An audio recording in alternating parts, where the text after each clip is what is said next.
Bonsoir à chacun. Est-ce que nous pouvons faire de même? Nous saluer, si cela ne vous dérange pas. Vous pouvez saluer celui qui est juste à côté de vous et souhaiter toutes les bonnes choses alors que nous sommes autour de la parole de Dieu ce soir. Nous bénissons son saint nom pour cette grâce et cette opportunité de nous retrouver en ces lieux. Nous ne les répéterons jamais assez que c'est une grâce que d'être dans la présence de Dieu. Et nous disons grand merci à notre papa pour cette opportunité, pour cette marque de confiance, pour que nous puissions nous tenir ce soir en ces lieux pour continuer notre étude biblique que nous avons commencé depuis le mercredi passé. Et merci aussi à vous qui êtes là, qui avez laissé certainement des occupations, des programmes pour se retrouver en ces lieux. Alors, vous le savez bien, depuis le mercredi passé, nous avons introduit l'étude du livre de Jonas. Et ce soir, par la grâce de Dieu, nous allons poursuivre. Alors, le mercredi passé, nous nous sommes limités à introduire ces livres. Dans notre introduction, nous avons dit que nous avons subdivisé ces livres en 4 sections selon les 4 chapitres. La première section qui est celle de la désobéissance du prophète et ses conséquences. La deuxième section, la prière et la délivrance. La troisième section, l'obéissance du prophète et la repentance de la ville de Ninive. Les 4e chapitre et les tout derniers, ou bien la 4e section, le caractère, la personnalité du prophète face à la repentance de la ville de Ninive. Et nous verrons là l'image d'Israël face à, je dirais, aux nations.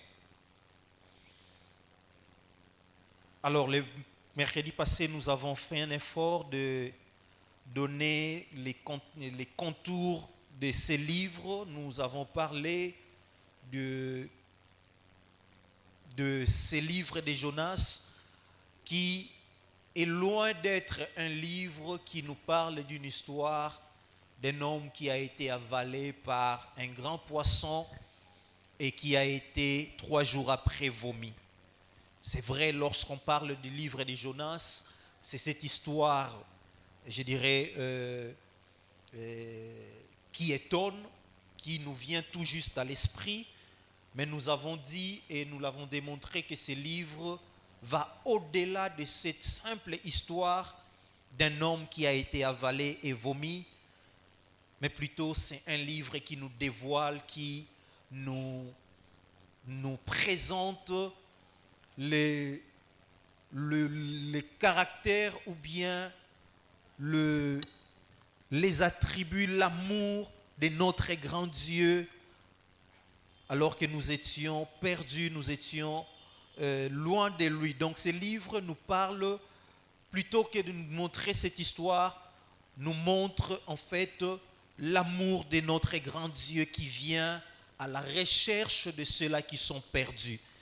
De cet amour qui pousse notre Dieu à venir et aller vers ceux-là qui sont dans les péchés, qui sont dans la méchanceté, comme le livre le dit.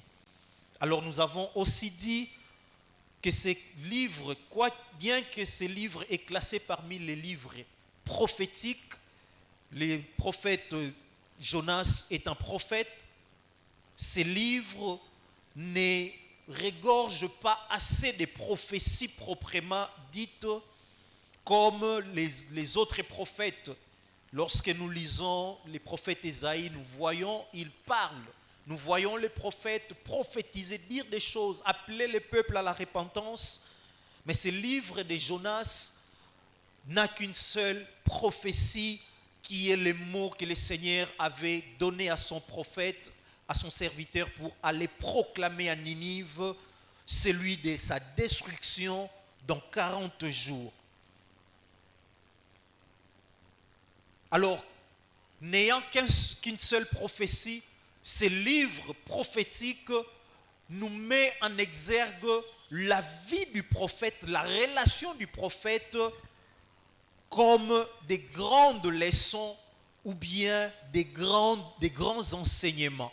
Donc ce livre de Jonas nous parle par la vie du prophète. Ce livre de Jonas nous parle, au-delà de la prophétie de destruction de Ninive dans 40 jours, ce livre nous parle, nous montre donc le prophète Jonas est en fait, en quelque sorte, la prophétie même. La vie du prophète Jonas est l'enseignement même. La vie, sa relation avec Dieu est l'enseignement même par excellence. Voilà pourquoi nous avons même dit le Saint-Esprit, dans sa providence, dans son essence, a voulu que ce livre de Jonas, bien que n'ayant qu'une seule prophétie, soit retenu parmi les canons de l'Ancien Testament. C'est pourquoi nous retrouvons ces livres parmi les 66 livres de la Bible. Pourquoi? Parce que ces livres reprend ou bien regorge des enseignements profonds et capitaux pour nous de cette génération. Alors nous avons parlé de qui était Jonas.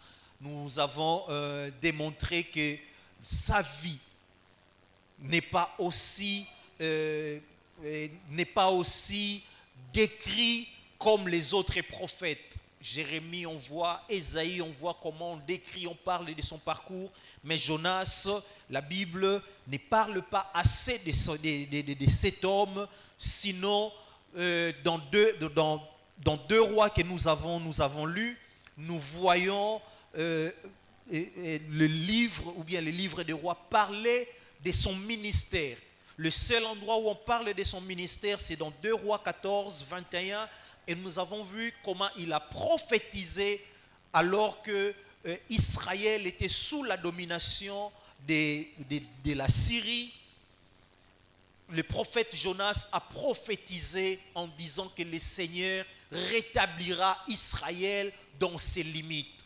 Et cette prophétie s'est accomplie à l'époque ou bien sous le règne du roi Jéroboam II. Et si nous lisons dans 2 Rois 14, verset 25, nous verrons cela que voilà, selon la parole, la prophétie dite par le prophète Jonas, cette prophétie s'était accomplie. Alors nous n'allons pas revenir sur tout ce que nous avons dit, sinon nous n'avancerons pas, mais nous avons aussi parlé de la ville de Ninive ou bien du royaume de Syrie. Nous avons montré comment ces royaumes étaient puissants et ces royaumes avaient complètement assiégé Israël et Israël était en quelque sorte sous la domination de la Syrie, au point où nous verrons les prophètes Élie, les prophètes Élisée, tous ces prophètes sous la domination de Syrie, comment ils ont connu la famine, comment ils ont connu des situations de détresse et la souffrance était telle qu'ils ne pouvaient pas espérer un lendemain meilleur. Nous voyons même lorsque on a annoncé au roi que voilà, nous avons mangé sa femme et son enfant et aujourd'hui le roi a déchiré même ses vêtements pour dire qu'ai-je encore à espérer en l'Éternel. Donc la souffrance était tellement profonde sous la domination de la Syrie et le prophète Jonas a annoncé ces choses et c'est comme ça que nous voyons la prophétie s'était accomplie. Alors, en dehors de cela, comme nous avons dit aussi que le Seigneur Jésus-Christ a repris pratiquement la parole, ou bien lorsqu'on a demandé un miracle, il dit, il ne vous sera fait un autre miracle que celui de Jonas, comme il fit 3 jours et 3 nuits dans les seins de la terre, de même, le Fils de l'homme fera. Donc là, nous avons lu dans Matthieu 12, 20, 40 et Luc 11, 32. Alors nous n'allons pas revenir sur l'histoire. Nous pouvons lire, si nous lisons 1 roi et 2 rois, nous allons nous rendre compte de toute l'histoire de la période qui, en fait, qui encadrait ou bien pendant les règnes ou bien les ministères du prophète Jonas. Alléluia. Alors ce soir, je vais nous inviter à ouvrir nos Bibles et nous allons lire les chapitres premiers.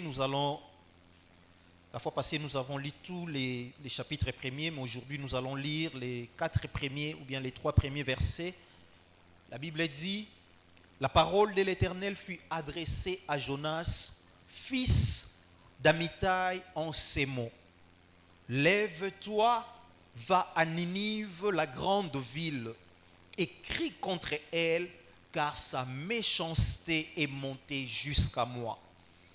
Et Jonas s'éleva pour s'enfuir à Tarsis, loin de la face de l'Éternel. Il descendit à Jappo, et il trouva un navire qui allait à Tarsis. Il paya les prix du transport et s'embarqua pour aller avec les passagers à Tarsis, loin de la face de l'Éternel. Alors aujourd'hui, nous allons commencer avec notre première section, première partie, concernant la désobéissance du prophète et ses conséquences. Alors il y a les 3 premiers versets, j'ai les regroupés sous les sous-sections, si vous voulez ainsi. Les sous-sections que j'appelle la désobéissance, un choix libre, un choix délibéré.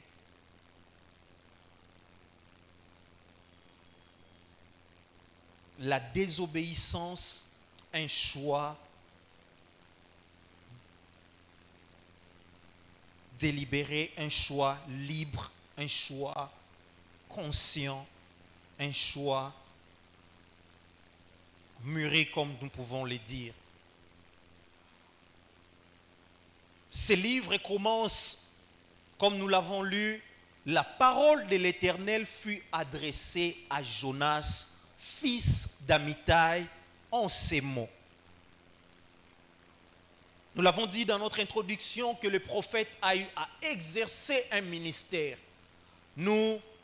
La Bible ne nous parle pas de tout son ministère avant ces livres, sauf ces versets où on nous dit de l'accomplissement de sa prophétie. Mais il était prophète en Israël. Et la Bible dit, au verset 1er de ce livre, la parole de l'Éternel fut adressée à Jonas. Étant prophète, étant quelqu'un qui servait l'Éternel, il n'a pas servi ou bien il ne servait pas l'Éternel selon ses propres, je dirais, compréhensions, selon ce qu'il voulait. Mais la Bible introduit ce livre en disant « La parole de l'Éternel fut adressée à Jonas » pour nous dire que Jonas était conscient de la volonté du Seigneur. Les prophètes, quoique prophète, je ne sais pas combien d'années, je ne sais pas qu'est-ce qu'il avait eu déjà à faire dans son ministère prophétique en Israël, la parole de l'Éternel lui fit adressée. Et Jonas n'était pas un étranger. Jonas n'était pas quelqu'un qui n'avait pas une relation avec Dieu. Jonas était, aujourd'hui nous pouvons le dire, fils de la maison. était un prophète, celui qui connaît son Dieu, celui qui a une relation avec son Dieu.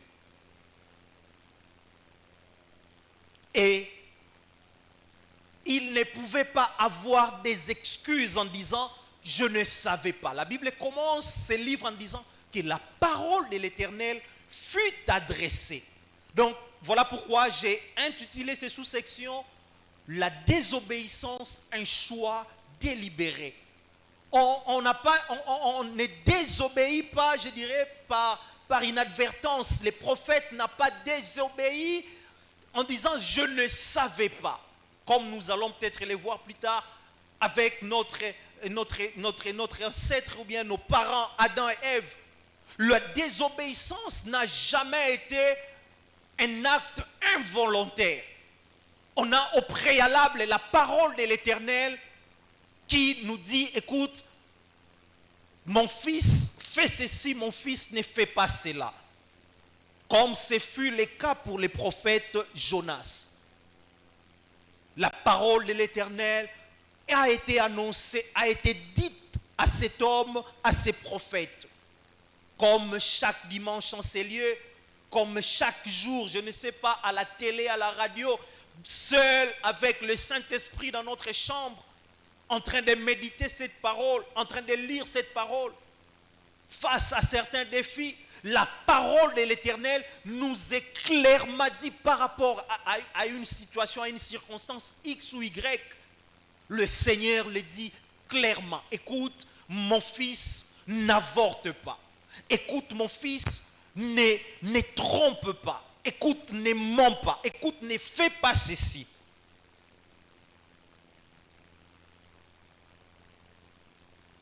Le Seigneur a pris soin alors qu'il a laissé, ou bien je dirais, il a dit, je bâtirai mon église et les portes des séjours des morts ne prévaudront point contre elle. Le Seigneur n'a pas voulu laisser l'église et partir. Et que chacun de nous, et que l'église commence à tâtonner sur ses voies, commence à chercher comment marcher. Mais le Seigneur a pris soin. Il a veillé par son esprit pour que cette parole soit conservée de génération après génération. Nous avons une boussole. Nous avons je dirais, un témoin qui nous dit ce qu'il faut faire, ce qu'il ne faut pas faire. Comme à Jonas, la parole de l'Éternel fut adressée. À nous aussi de cette génération, chaque jour, nous avons ces 66 livres. Ces 66 livres représentent la parole de l'Éternel qui nous est adressée jour après jour. Et nous ne sommes pas, je dirais, nous ne sommes pas excusables. Nous sommes inexcusables pour dire que ça m'est arrivé, je ne savais pas. Ça m'est arrivé, je ne le savais pas. Non, nous connaissons la parole de Dieu. La parole de Dieu est claire par rapport à chaque circonstance, à chaque événement, je dirais, devant lesquels nous nous trouvons. Et nous avons le choix d'obéir tout comme de désobéir. Ce livre, alors que je l'ai médité et qu'il était question de préparer cette étude biblique, j'ai regardé encore notre thème de l'année. Je dis, waouh, combien ce livre va complètement dans le sens de notre thème de l'année. Ce livre représente pratiquement un chrétien ici à Maranatha face à la parole de Dieu, face à ce que le Seigneur lui dit. Ce livre est complètement, ou bien représente complètement un ouvrier face à ses engagements par rapport à ce que le Seigneur nous dit en ces lieux. Ce livre représente complètement, je dirais même notre caractère face à ce que le Seigneur veut ou bien est en train d'accomplir. Ce livre est complètement en train d'enseigner et de nous montrer comment nous devons faire face à la parole de Dieu qui nous est adressée chaque jour en ces lieux. La désobéissance, un choix délibéré. un choix libre, un choix mûri. Jonas, fils d'Amittai, voilà, on nous dit fils d'Amittai. Et la parole de l'Éternel qui lui a été adressée, la parole dit, lève-toi, va à Ninive, la grande ville, crie contre elle, car sa méchanceté est montée jusqu'à moi. Lève-toi, va à Ninive. Nous l'avons dit dans notre introduction, Ninive n'était pas une ville ou bien une région appartenant à Israël. Ninive était une capitale d'un autre royaume. Ninive était la capitale de la Syrie. La Syrie qui n'avait pas une alliance avec Dieu. La Syrie qui représente en fait aujourd'hui cette nation ou bien ces nations païennes. Ninive qui représente aujourd'hui le monde dans son état, je dirais, dans son état de péché, dans son état de l'éloignement avec Dieu, dans son état d'impureté, dans son état de mort.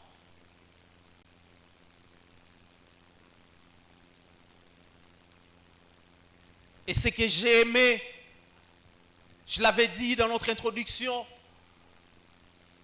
Israël, quelque part, avait cet orgueil-là de se dire, de s'approprier Dieu. Pour dire que Dieu est notre propriétaire. Dieu, l'Éternel, c'est notre Dieu. On ne peut pas partager notre Dieu avec les peuples païens. On ne peut pas partager notre Dieu avec les autres nations. Mais le Seigneur, au travers de ces livres, nous donne en fait les prémices ou bien la révélation de ce qu'il allait accomplir dans les temps à venir. D'autres le disent même que c'est pratiquement l'image, l'ombre des choses à venir. Israël qui s'est considéré comme un peuple saint, comme un peuple mis à part, une appartenance exclusive à l'Éternel. Les autres nations n'avaient pas droit de citer, comme on l'a dit. Les autres nations ne pouvaient pas s'approcher de Dieu. Mais le Seigneur a voulu déjà annoncer ce qu'il accomplira dans les jours, bien dans les siècles à venir, au travers de son Fils bien-aimé, au travers de Jésus-Christ.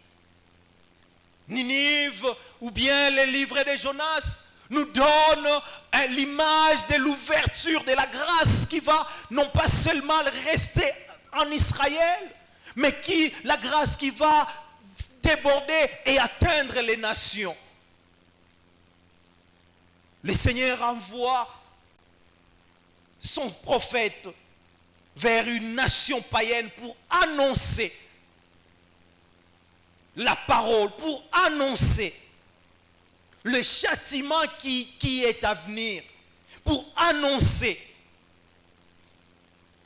que leur méchanceté est arrivée jusqu'à l'Éternel.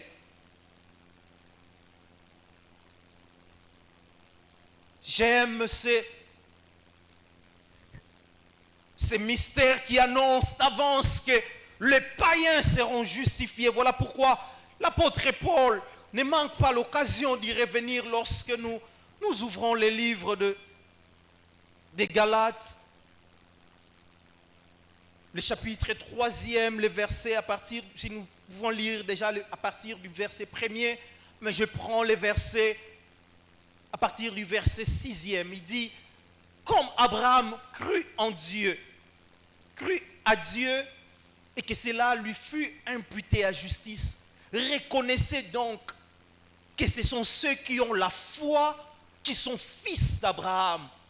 Aussi l'Écriture prévoyait que Dieu justifierait les païens par la foi, a annoncé d'avance cette bonne nouvelle à Abraham. Quelle est cette bonne nouvelle?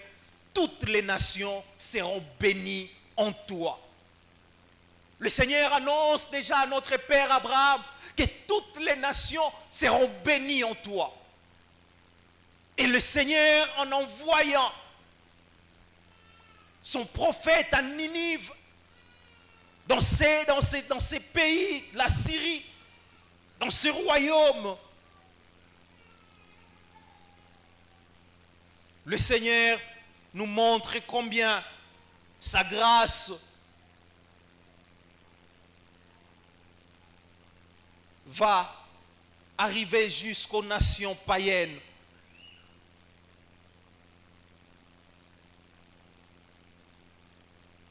Aujourd'hui encore, le Seigneur nous dit, à nous qui sommes chrétiens,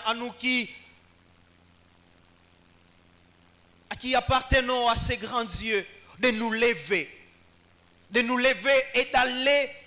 Si hier à Jonas il a dit d'aller vers Ninive, aujourd'hui le Seigneur nous appelle à aller vers tous ces païens-là, vers tous ceux-là qui ne connaissent pas le Seigneur, vers tous ceux-là qui sont encore en train de vivre dans les péchés, qui sont en train de mener une vie comme si le jugement de Dieu n'existait pas. Mangeons, levons, mangeons, buvons, car demain nous mourrons. Vers tous ceux-là qui ne connaissent pas le Seigneur nous appelle à aller vers ces personnes-là.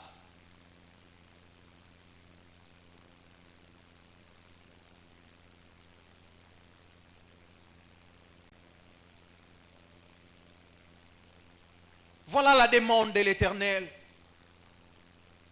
Voilà ce que le Seigneur a demandé à son prophète, de se lever, d'aller vers les nations, ou bien la nation, la ville de Ninive, la grande. Nous avons dit la grande ville parce que lorsqu'on parle de la grande ville, c'était une ville prospère. C'était une ville grande. À cette époque-là, la Syrie dominait avant son déclin. Le Seigneur dit, crie contre elle, car sa méchanceté est montée jusqu'à moi. Aujourd'hui encore, le Seigneur nous appelle à aller vers ces païens, comme je le disais, pour leur dire d'abandonner cette vie de méchanceté, cette vie de rébellion contre Dieu, cette vie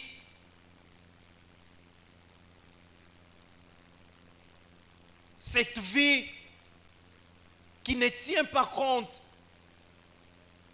de la loi de l'Éternel.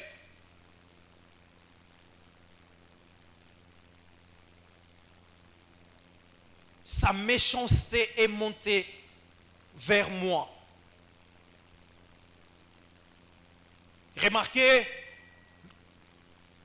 avec moi que lorsque l'Éternel dit que sa méchanceté est montée contre moi, sa méchanceté est montée jusqu'à moi.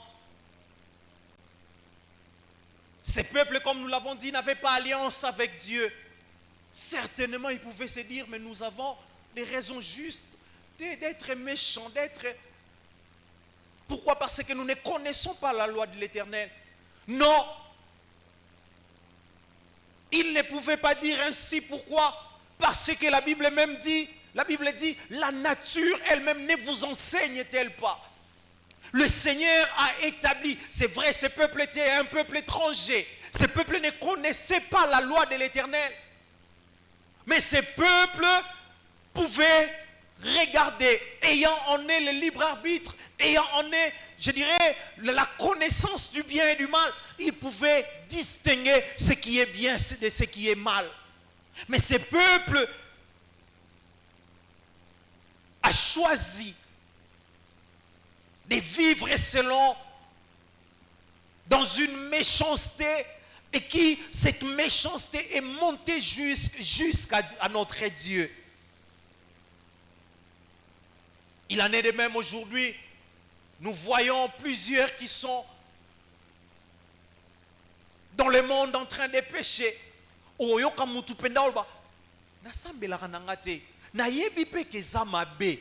Donc, n'ayant même pas été prêché ou bien n'ayant pas reçu la parole de Dieu, dans chacun de nous, il y a cette conscience. Il y a cette conscience qui nous dit que telle chose est bonne, telle chose est mauvaise. Bien que ces hommes-là, n'ayant pas reçu l'Esprit de Dieu pour être libres du péché, étant condamnés, liés par le péché, ne pouvant que choisir le mal. Pourquoi? Parce que même leur libre choix est sous la domination du péché. Ces hommes sont quand même conscients de leur péché ou bien de leur situation, de leur méchanceté. Voilà pourquoi lorsque nous allons vers ces personnes, nous leur disons clairement, écoutez, vous devez abandonner la vie, cette vie. Vous devez abandonner la méchanceté. Vous n'arrivez pas certainement parce que le péché domine sur vous. Mais écoutez, il y a quelqu'un qui a pris ta place. Il y a quelqu'un qui a complètement, je dirais, anéanti le pouvoir, la force du péché, afin que toi, tu ne sois plus sous les dictats ou bien sous les commandements ou bien la conduite ou bien la domination du péché.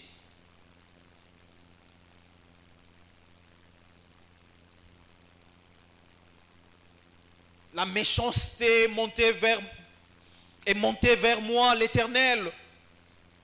Cette méchanceté, ces peuples connaissaient clairement ce qui est bien de ce qui est mal. Comme aujourd'hui les païens connaissent aussi ce qui est bien de ce qui est mal et choisissent librement ou bien choisissent sous la domination du péché parce que n'étant pas encore libres du péché, ils choisissent de suivre la voie de la méchanceté. Alléluia. Alléluia. Et en cela, nous devons nous lever. L'Église, aujourd'hui, le Seigneur nous appelle de nous lever, car la méchanceté de notre génération ne fait que s'amplifier. La méchanceté des hommes tout autour de nous ne fait que s'amplifier. Et nous ne devons pas garder silence. Plutôt, nous devons nous lever. Nous ne devons plus être à l'aise lorsque tout autour de nous, il y a la méchanceté qui prospère. Nous ne devons pas être à l'aise. Nous devons nous voir comme Jonas, à qui le Seigneur dit d'aller et de dire à cet homme qu'écoute, abandonne la méchanceté. Écoute, abandonne. Cette voie n'est pas bonne. Le Seigneur n'agrée pas cette voie.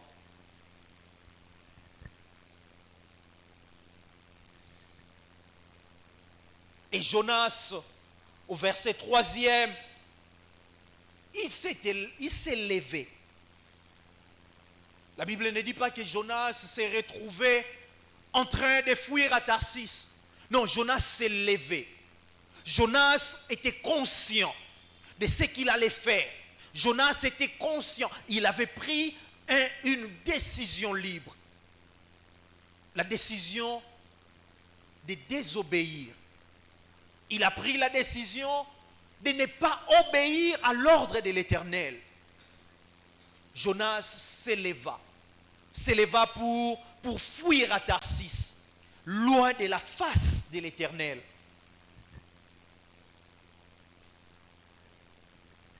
Jonas n'a pas été conduit par force, mais il connaissait. Il s'est assis certainement. Il a regardé, il dit, bon voilà, le Seigneur, je sais qu'il est miséricordieux. Après avoir réfléchi, après avoir mis ensemble tous ces paramètres, après peut-être s'être projeté, après la repentance de Ninive, comment il allait être, comment sa prophétie n'allait pas s'accomplir, il a pris la décision de désobéir. Comme je l'ai dit, la désobéissance n'est pas inopportune ou bien ne nous tombe pas par-dessus. mais nous prenons la décision de désobéir. Enfants de Dieu, nous connaissons la parole de Dieu, nous connaissons ce que le Seigneur nous dit, mais bien souvent, nous nous retrouvons comme Jonas, nous analysons les paramètres, nous analysons, voilà, mais aujourd'hui, avec ce que je gagne, je ne suis qu'un fonctionnaire, je ne gagne que 350 000 francs congolais, mais comment je vais faire avec mes filles à l'université? Mais voilà cette opportunité, on me dit, voilà, je peux seulement signer ces documents qui étaient de 70 000 francs, mais on me présente un document de 700 000 francs. Je signe seulement et puis voilà, on me dit, mes 20% sont là. Et je regarde, je dis, dois-je obéir ou désobéir? Nous prenons la décision après réflexion. Nous prenons la décision après avoir analysé les paramètres et après avoir mis toutes ces choses devant la parole de Dieu, devant ce que Dieu dit. Et nous nous trouvons en train de désobéir, de dire non à ce que le Seigneur nous dit de faire et nous le faisons de manière délibérée, nous le faisons de manière volontaire. Nous prenons la décision de désobéir à la volonté ou bien à la parole de l'Éternel. Jonas, un homme qui a eu un parcours avec Dieu, un homme qui connaissait ses dieux, un homme qui avait reçu la parole de Dieu, mais un homme qui, devant les paramètres, il dit, bon voilà Ninive, une ville lointaine, une ville païenne. Ce Dieu-là est un Dieu miséricordieux, un Dieu qui va pardonner les péchés. Non, je préfère fuir plutôt que d'aller et de faire ce que le Seigneur me dit de faire.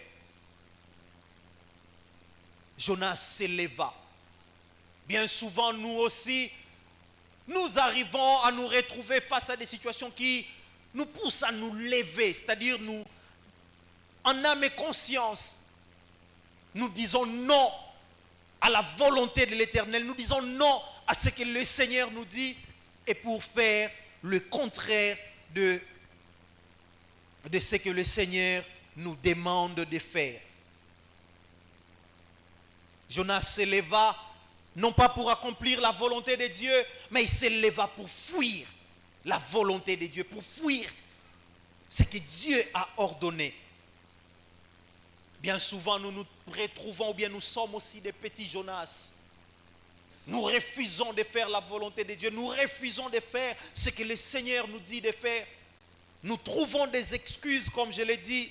Nous présentons à Dieu, je dirais, des circonstances, voilà comme les juristes disent, les circonstances atténuantes. Dieu, tu peux comprendre quand même. Oui, c'est vrai, c'est un péché, mais Dieu, tu peux quand même comprendre. Si Jonas s'est décidé de se lever et de fuir, bien souvent, nous nous levons et nous prenons la décision de pécher contre notre Dieu. Nous pouvons résumer tout ça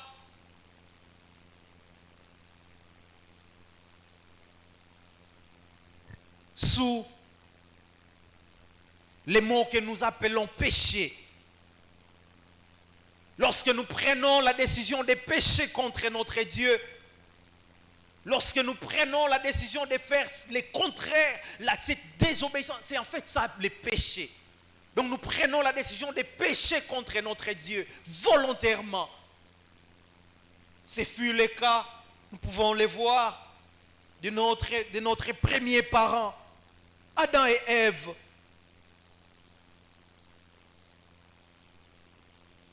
Qui ont aussi pris la décision, trompés par les serpents, ils ont pris la décision de désobéir à la parole de l'Éternel. Et comme Jonas, lorsqu'on désobéit à la parole de l'Éternel, on prend la décision de fuir sa présence. On prend la décision de fuir ces dieux-là. Jonas a pris la décision de pécher contre son Dieu, de désobéir, et comme conséquence, il ne pouvait plus rester. Il ne pouvait plus rester dans la présence de Dieu. Et comme Adam et Ève aussi, dans Genèse 2, le verset 3, le chapitre 3e, lorsque Adam et Ève ont péché et qui étaient habitués à la présence de Dieu et qui étaient habitués à rester avec Dieu, le Seigneur venait et il prenait plaisir d'être dans cette atmosphère de la présence de Dieu. Mais lorsque on prend la décision de désobéir, comme conséquence, on commence à fuir la présence de Dieu. Au verset 9e, la Bible dit, mais l'Éternel Dieu appela l'homme et dit, où es-tu? Il répondit, j'ai entendu ta voix dans le jardin, j'ai eu peur, parce que je suis nu et je me suis caché.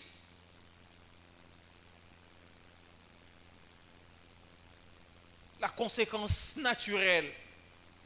Notre Dieu est un Dieu saint, est un Dieu qui nous appelle dans une relation de sainteté, nous appelle dans une relation permanente, dans une relation continuelle avec lui. Mais lorsque nous prenons la décision de désobéir, lorsque nous prenons la décision de faire le contraire de ce qu'il nous dit de faire, tout naturellement nous commençons à fuir sa présence. Comme Jonas a pris la décision, non Dieu tu m'as dit d'aller à Ninive, je ne peux pas aller, je prends la décision de désobéir et comme conséquence, je vais fuir loin de ta présence. À chaque fois où nous prenons la décision de désobéir à Dieu, et lorsque nous consommons cette désobéissance, lorsque nous passons à l'acte, nous sommes complètement plongés dans la culpabilité. Nous nous sentons impurs pour rester dans la présence de ces dieux. Combien de fois il ne nous est pas arrivé que lorsque nous péchons contre ces dieux, on peut convoquer même une réunion de prière, on commence à trouver des excuses. Tout simplement parce que on ne veut pas être, on sent comme si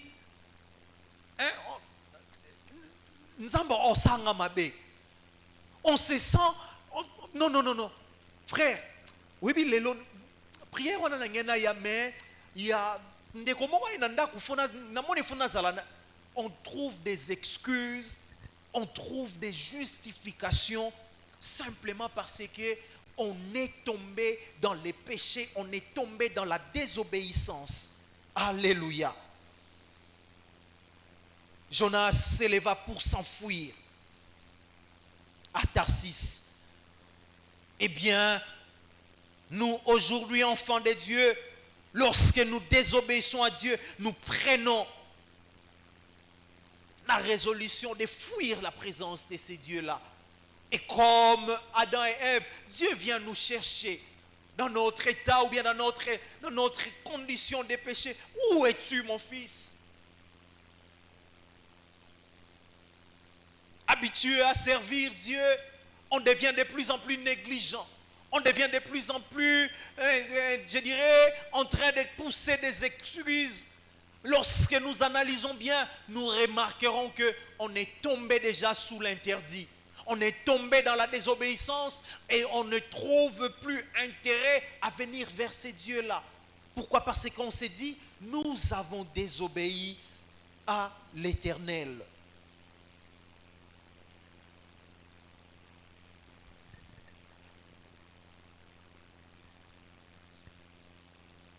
Jonas a pris la décision de fuir à Tarsis.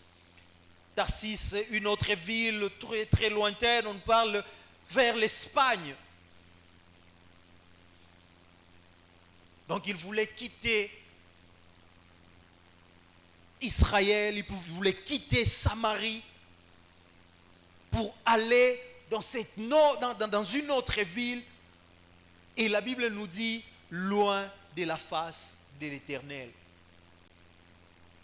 Quelle inconscience, quelle ignorance que ces grands prophètes, permettez-moi de le dire, de l'appeler ces grands prophètes. Ces prophètes qui a prophétisé Et cette prophétie s'est accomplie. Ces prophètes qui avaient une relation avec Dieu, mais ces prophètes étaient ignorants d'une vérité capitale. Bien-aimés, ne soyons pas ignorants de cette vérité capitale. La Bible dit, loin de la face de l'Éternel. Oh, combien Jonas était ignorant, que comment tu peux fuir loin de la face de l'Éternel? Toi, Jonas, les prophètes qui a prophétisé, ne sais-tu pas que notre Dieu est un Dieu qui est omniprésent? Ne sais-tu pas que notre Dieu est un Dieu qui est partout? On ne peut pas fuir sa face. On ne peut pas se cacher loin de ce Dieu-là. Bien souvent, comme je l'ai dit pour notre cas aujourd'hui, lorsqu'il nous arrive des péchés, nous pensons que voilà, je ne viendrai pas à la réunion, la réunion de prière parce que je me sens, même là où tu y es, Dieu te voit, Dieu connaît toutes choses.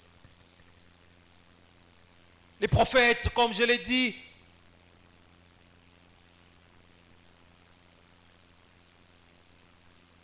après autant d'années dans ces ministères, pensaient qu'il y avait un endroit qu'on pouvait identifier ou bien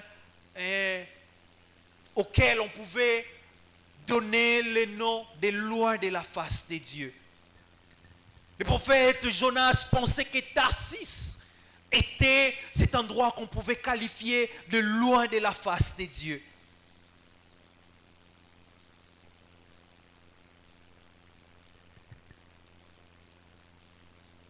Malheureusement, était-il ignorant ou bien il a fait exprès d'ignorer cet attribut important, capital de notre Dieu, que ce Dieu est un Dieu qui est omniprésent? Quel endroit peux-tu identifier ou bien dire qu'ici l'Éternel n'est pas? Le prophète Jonas n'avait pas lu son père David. Le prophète Jonas ne connaissait pas ce que David pouvait dire au sujet de ces dieux. Ou bien il a fait exprès d'ignorer pour dire je vais fuir à Tarsis, là c'est loin de la face de Dieu.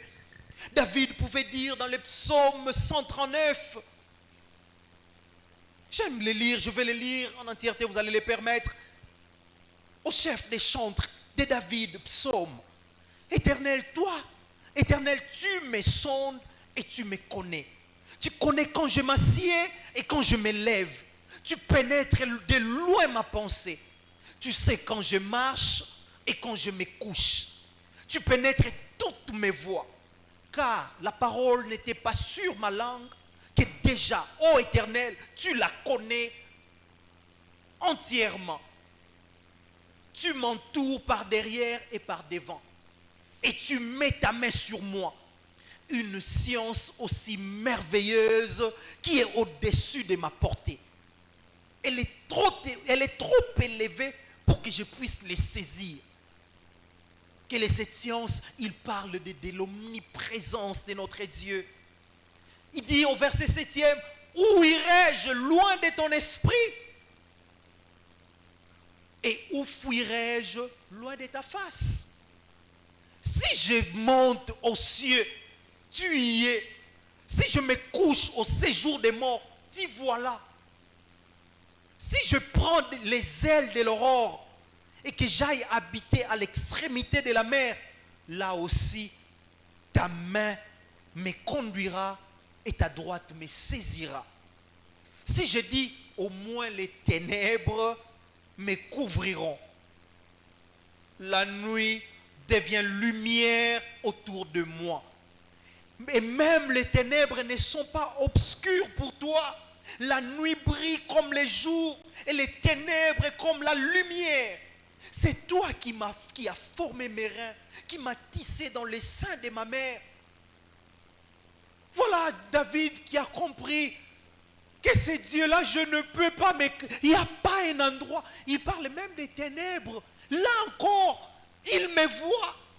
Toi qui continues à pécher en disant que je ne viens pas à l'église, plutôt que je continue à pécher dans mon quartier, là on ne me voit pas. Écoute, non, les hommes ne te voient pas. Mais là, dans cette situation de péché, toi, enfant de Dieu, toi qui te dis appartenir à Dieu, là, dans cette situation, l'Éternel te voit. Il n'y a aucun endroit où on peut fuir ou bien se cacher, se dérober de la face de l'Éternel. Il n'y a aucun endroit où on peut se dire, ici, il n'y a pas la volonté de Dieu ici. Il n'y a pas la volonté de Dieu, je peux faire ce que je veux. Non, là aussi, devant cette situation qui te demande, voilà, il faut faire ceci, il faut faire cela. Là aussi, la volonté de Dieu ou bien la présence de Dieu y est, et la présence de Dieu. La volonté de Dieu te demande d'obéir et d'obéir, d'obéir encore. Voilà notre ancêtre ou bien notre prophète Jonas. Comme la Bible le dit à 2 fois.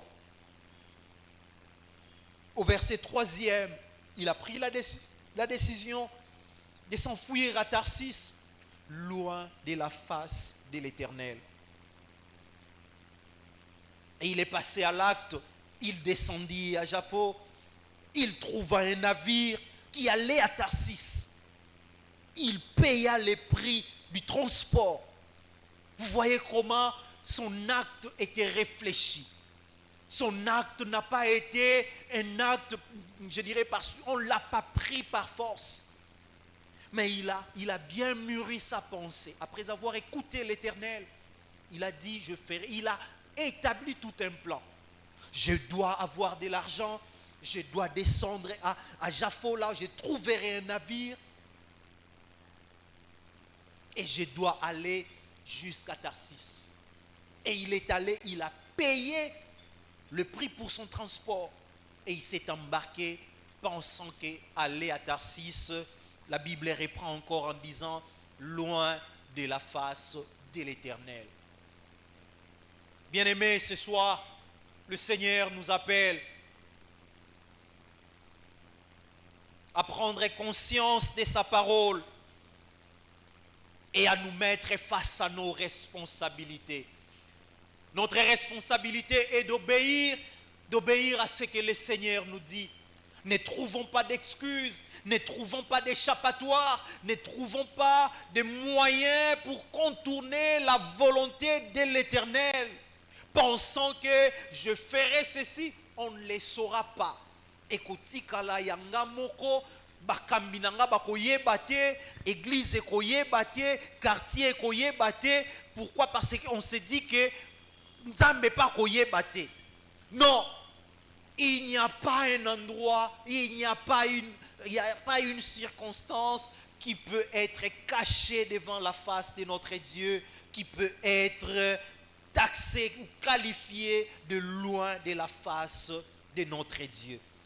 Donc lorsque tu prends la décision de pécher, sache que les hommes peuvent ou ne pas être là.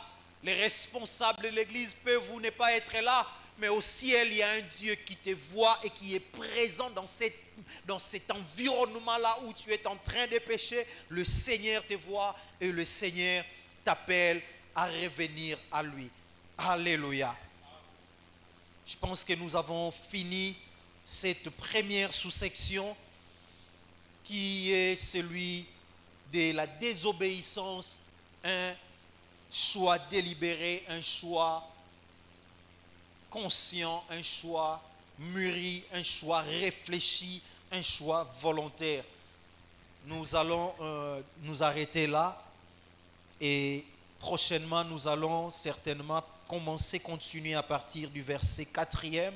Vous comprenez que les 3 premiers versets, en dehors de son histoire, de cette histoire ou bien de cette évolution, il y a des leçons que nous avons pu tirer de ces 3 premiers versets. Nous allons nous lever et nous allons prier le Seigneur. Alors que tu as écouté sa parole ce soir, le Seigneur t'a parlé.